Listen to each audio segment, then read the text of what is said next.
Avant qu'on puisse passer à la parole, j'aimerais bien que tu nous conduises dans ce chant qui nous dit « Oui, je le vois. Oui, je le vois le Seigneur. » Oui,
de 2 Timothée, chapitre 2.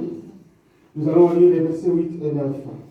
Pendant que nous sommes debout, nous allons aller vite dans le livre de 2 Timothée. 2 Timothée, versets 8 et 9. Je n'ai pas une grande voix ce matin, si on peut bien m'aider, en bien regardant le micro. Nous allons lire ensemble 2 Timothée, chapitre 2, versets 8 et 9, et après nous allons prier. La parole déclare ceci. 2 Timothée 2, 8 à 9. 8. Souviens-toi de Jésus-Christ, issu de la postérité de David, ressuscité des morts selon mon évangile, pour lequel je souffre jusqu'à être lié comme un malfaiteur, mais la parole de Dieu n'est pas liée. Prions le Seigneur. Éternel notre Dieu, nous sommes dans ta maison, nous sommes devant ta présence ce matin. Et nous venons, Seigneur, par ta grâce, te louer, te bénir et parler de ta part à tes enfants, Seigneur. Mon Seigneur et mon roi, comme nous venons de le lire, cette parole nous demande de nous souvenir de toi, Seigneur. Père de gloire, nous voulons encore nous remémorer qui tu es pour nous et ce que tu as fait pour nous ce matin. Mon Dieu, mon roi, que cette parole puisse bénir quelqu'un. Que cette parole de ce matin, Seigneur, puisse, oh mon Dieu, mon roi, toucher un cœur. Moi, je ne suis, Seigneur, qu'un vase issu, Seigneur, oh mon Dieu, de la boue, de l'argile sale. Et tu nous as élevés de là, Seigneur, pour faire de nous des hommes en qui tu as fait résider ton esprit.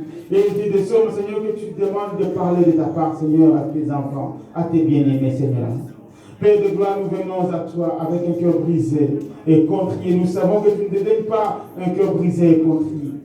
Puisses-tu, Seigneur, oh mon Dieu, parler à ton peuple. Puisses-tu, Seigneur, nous parler, Seigneur, afin que, Seigneur, mon Dieu, mon roi, la gloire te revienne, Seigneur. Ce matin, Seigneur, nous t'appelons. Dirige toutes choses, Seigneur, en ce lieu. Père de gloire, nous te demandons de conduire, Seigneur, ce moment. Et mon Dieu, oh mon Seigneur et mon roi, nous te demandons, Seigneur, de prendre possession. Nous voulons dire non à tous ceux qui ne confessent pas ton nom en ces lieux. Nous disons non à tout arbre que tu n'as pas planté. Nous chassons les esprits qui ne confessent pas ton nom. Et nous appelons, oh mon Dieu, mon roi, nos esprits qui restent captifs, Seigneur, à l'obéissance de ta parole, Seigneur. Père, laisse que la gloire te revienne, que l'honneur te revienne, Seigneur. Et parle-nous, Seigneur, et que nous ne revenions pas d'ici comme nous sommes venus, Seigneur, mais que nous soyons transformés par ta parole. Au nom de Jésus-Christ, nous avons ainsi prié et nous disons Amen. Amen. Alléluia. Bien aimé, nous allons parler aujourd'hui, selon ce que ce texte nous dit. Souviens-toi, comme Paul dit à Timothée, souviens-toi de Jésus ressuscité. Alléluia. Et ce matin, nous allons nous souvenir de Jésus ressuscité. Nous allons essayer de parler de Jésus ressuscité. Le Seigneur nous demande, dit à Paul, quand on voit cette parole, on voit que Paul est dans les chaînes. Il n'est pas chez lui, il est quelque part à Rome. Et il n'est pas parti à Rome pour des aventures. Il n'est pas parti à Rome pour faire le shopping. Il n'est pas parti à Rome pour un business ou juste pour se divertir. Mais il était parti annoncer la bonne nouvelle pour laquelle il est dans les chaînes. Et cet homme qui est au soir de sa vie, qui voit sa vie en train de se couler, il sait que l'heure est venue afin pour qu'il rejoigne l'Éternel, qu'il meure. Il le sait. Et il est occupé à donner, on dirait, un testament à cet enfant qu'il connaît bien, Timothée, qu'il a gagné au Seigneur. Timothée, il connaît sa mère, il connaît son histoire, il connaît sa vie jusqu'à sa grand-mère. Il sait qui il est, il connaît ses faiblesses, il connaît ses forces. Il est occupé à lui dire, selon mon évangile que je t'ai apporté, souviens-toi de Jésus-Christ ressuscité. Amen. Alléluia. Amen. Et bien aimé, je me souviens, je ne peux pas m'empêcher, il y a quelques temps, il y a 2 semaines peut-être, une fois, j'étais à la maison le matin, quand ma fille est venue, et je disais encore, je lui demandais à Clara, je l'ai déjà dit, et c'est quelque chose qui me tourne depuis, en disant, Ma fille, est-ce que tu peux t'imaginer ce qui s'était passé avant la résurrection? Eh bien, dans cet enseignement, nous devons parler de Jésus ressuscité. Nous devons avoir deux parties. La première, c'est de voir avant la résurrection et de voir aussi après la résurrection. Alléluia. Amen. Si nous avons le temps, nous allons voir les deux, mais nous allons commencer ce matin de voir un peu, pour que quelqu'un ressuscite, il y a au préalable une mort. Le Seigneur nous dit dans le livre des Psalmiciens que quand il viendra sur les nuées, nous, les vivants, nous n'allons pas précéder ceux qui sont morts. Que ceux qui sont morts vont d'abord ressusciter, mais nous serons juste transformés pour le rejoindre et aller vivre avec lui pour l'éternité. Et donc, pour connaître la résurrection, il faut d'abord mourir. Et ce matin, souviens-toi de Jésus ressuscité. C'est là aussi en train de se souvenir de Jésus mis au tombeau. Alléluia. Amen. Jésus mis au tombeau, mais on ne l'a pas mis au tombeau vivant. Jésus mis au tombeau, bien aimé, je voudrais bien que nous puissions nous imaginer. C'est Jésus mis au tombeau et passé par quelque chose avant d'aller jusqu'au tombeau. Nous l'avons accepté comme Seigneur et Sauveur. Bien aimé, notre Jésus, il est l'agneau, mais il est aussi le lion. Alléluia. Amen. Il est l'agneau, mais il est aussi le lion. Nous allons prendre une deuxième lecture dans le livre de Colossiens, chapitre 2. Nous allons lire quelques versets, du verset 8 au verset 15. Colossiens 2, 8 à 15. La parole nous dit, prenez garde que personne ne fasse de vous sa proie par la philosophie et par une vaine tromperie, s'appuyant sur la tradition des hommes, sur les rudiments du monde et non de Christ. Alléluia.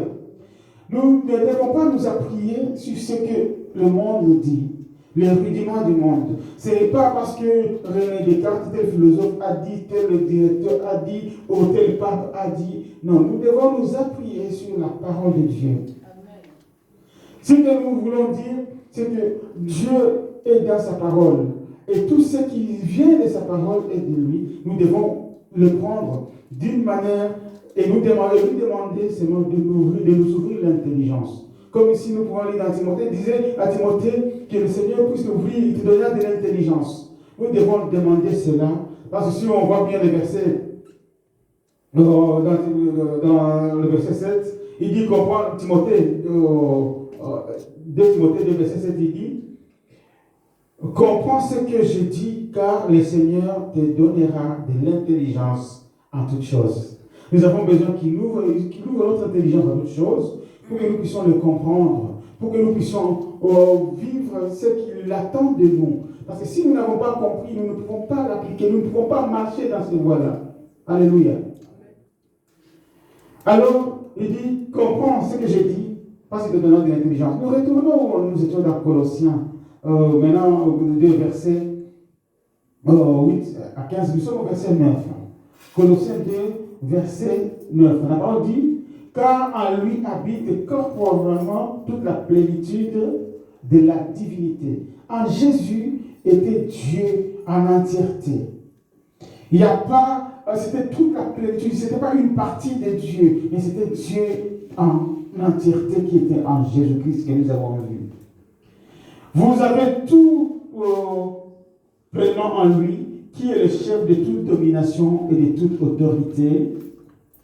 Et c'est en lui que vous avez été circoncis d'une circoncision que la main n'a pas faite, mais de la circoncision de Christ qui consiste dans le dépouillement du corps de la chair.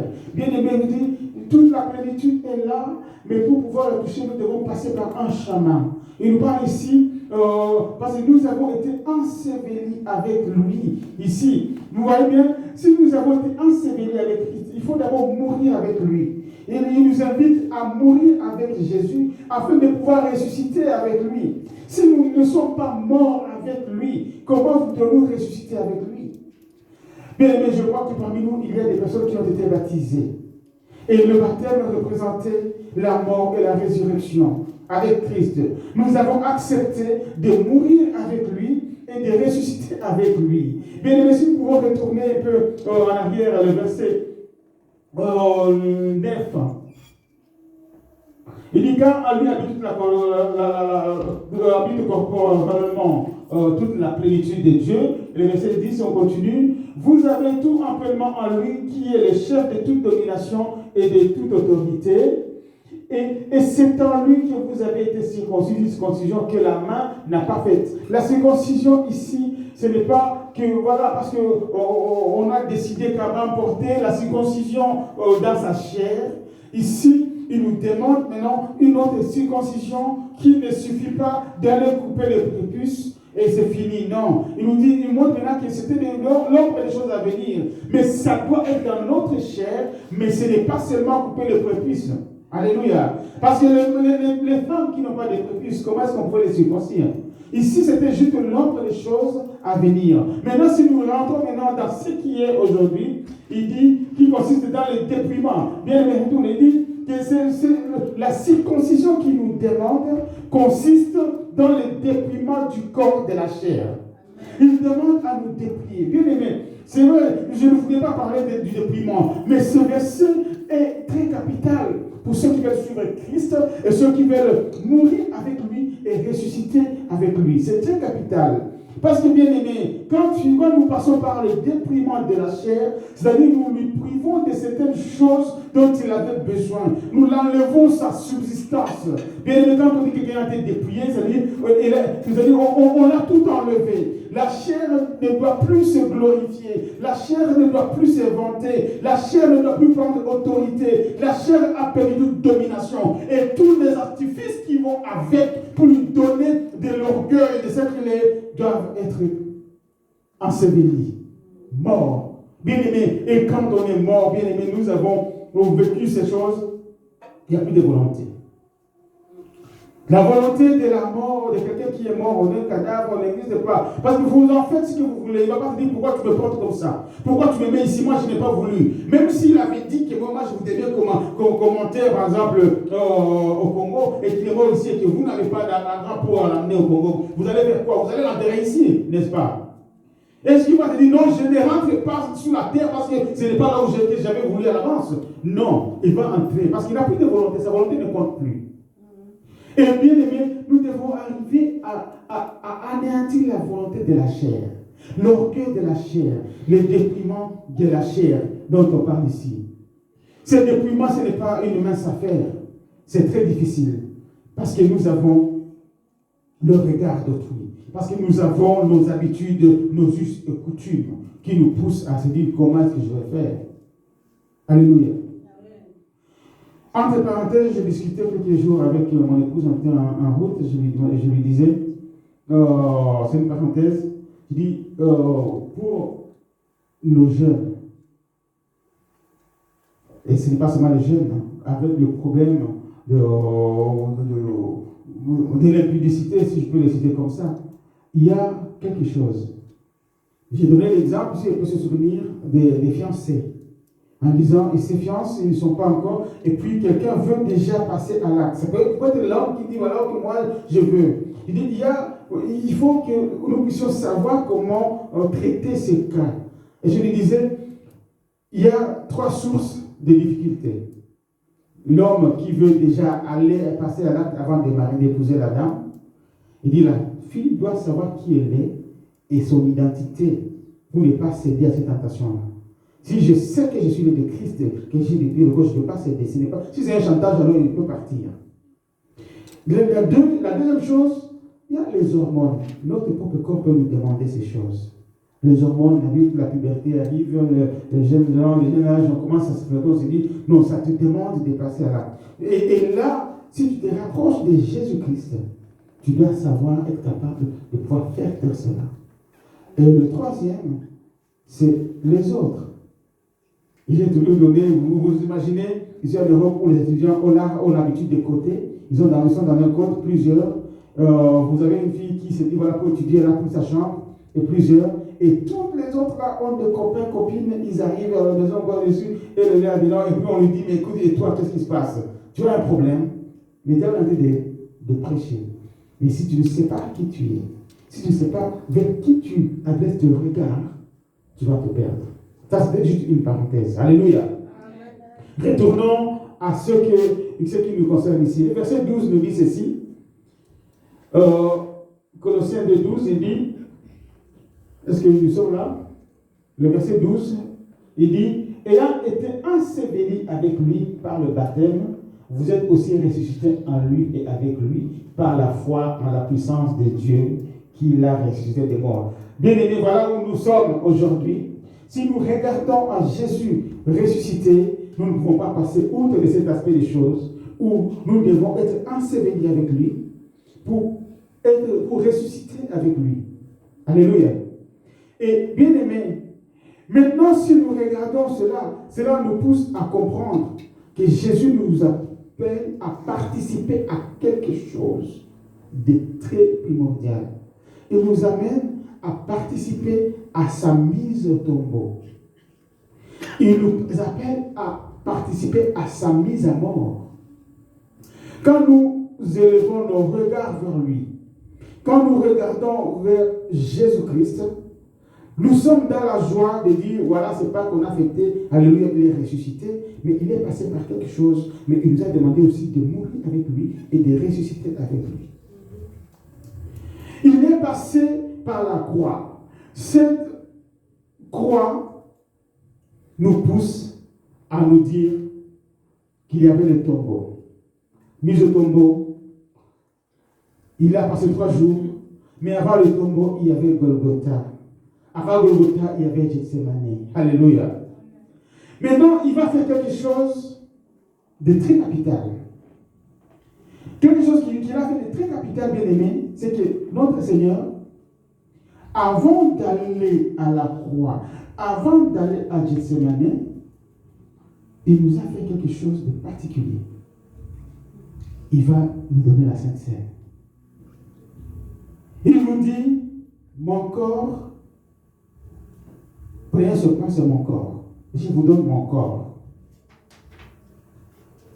Et puis il dit, je prends cela, je vous donne mon sang. Maintenant, la question qu'on peut se poser, bien aimé, lui est vivant. Comment il prend son corps, il nous donne alors qu'il est encore là devant nous? Ce corps, il pouvait le donner une fois qu'il était mort. Est-ce que nous sommes d'accord? Une fois qu'il était mort, une fois que l'agneau a été immolé, là on pourrait prendre le sang. Mais il est quelques temps avant, mais il nous donne cela en avance. Pourquoi, bien aimé? Le mystère dans ça, c'est quoi? C'est que l'agneau de Dieu avait déjà été immolé dans le jardin d'Éden. Genèse 3, verset 21. Alléluia. L'agneau de Dieu était déjà immolé. Il dit, mais parce que quand il va donner, il va dire qu'il attend maintenant que cela s'accomplisse. Il ne boira plus du fruit de la vigne jusqu'à ce que cela s'accomplisse dans son royaume. Ici, il vient de nous faire participer à sa mort, à sa résurrection, parce que ça avait déjà été fait dès que l'homme a chuté dans le jardin. Il avait déjà un plan. Il nous dit maintenant, aujourd'hui, à partir d'aujourd'hui, vous participez à ma mort et à ma résurrection avant que nous soyons ensemble réunis avec le Père. Amen. Alléluia. Parce autrement dit, il ne pouvait pas donner son corps avant. Mais j'aimerais bien que ce matin, nous n'avons pas beaucoup de temps, que quelqu'un revienne dans lui-même. Il se dit, Seigneur, je t'ai accepté. Avant d'aller à Gethsemane, nous étions avec toi. Tu nous as préparé une table. La parole nous dit que quand la Pâque approchait, que c'était le jour de la Pâque, ses disciples lui ont demandé quelque chose qu'ils devaient faire. Il leur a dit, allez dans la ville. Et vous verrez un homme portant une cruche. Suivez-les. Et quelque lieu où il entrera, entrez avec lui et demandez au maître des lieux où est la place, où est-ce que nous allons célébrer, que le maître de la place célébrer la Pâque. Alléluia. Il vous montrera une chambre, ce n'est pas n'importe quelle chambre, il vous montrera une grande chambre haute. Il vous appellera dans une chambre haute. Bien aimé, dans la chambre haute, il n'y a que les élus qui y vont. Ce n'est pas une chambre pour tout le monde. Il a dit, il va réserver pour vous une chambre haute. Il l'avait déjà prédisposé pour ceux qui sont élus. Et le moment venu, il vient, il passe maintenant, il vous donne en cette chambre haute son sang et son corps comme nourriture. Bien aimé, maintenant, quelques temps, même quand il est parti de là, n'est-ce pas qu'il est parti à Gethsemane? Il est parti d'abord là, au mont des Oliviers, Gethsemane, vous l'avez l'habitude. Et il va demander quelque chose que j'aimerais bien que l'Église comprenne. Il va demander à ses disciples. Il a pris 3 disciples, Pierre, Jacques et Jean. Il dit, restez ici, mais priez avec moi parce que mon cœur est dans l'abattement. Il voit la souffrance qu'il attend. Et il nous demande aujourd'hui de participer à cette souffrance qu'il attendait et qu'il va subir. Il a besoin de personnes qui sont capables d'accepter, de prendre leur croix. Parce qu'il dit, prends ta croix et suis-moi. Il a besoin de personnes ici qui vont dire, aujourd'hui j'abandonne, je me dépouille de tout ce que j'ai. J'accepte de prendre ma croix. J'accepte de prendre ma croix et suivre Jésus-Christ. Quel que soit le chemin qu'il va prendre, je rentrerai avec lui. Quand il ira au sépulcre, j'irai aussi avec lui au sépulcre. Parce que j'ai besoin d'une chose, ressusciter avec lui et être avec lui. Il nous promet une chose, que quand il sera à droite du Père, il nous amènera aussi à sa droite. Lui, il sera assis sur le trône de son Père et nous serons assis avec lui sur le trône. Alléluia. Bien-aimés, il y a un message d'espoir, mais qui nous demande d'abord de rentrer à nous-mêmes et de regarder notre marche et de regarder comment nous nous dépouillons. Bien-aimés, autrefois pécheurs, autrefois nous étions en train de consulter les marabouts. Bien-aimés, nous ne nous sommes pas encore réellement repentis. Nous sommes en train de faire semblant. Parce que lui, il voit la profondeur de cœur. Autrefois, nous étions pécheurs.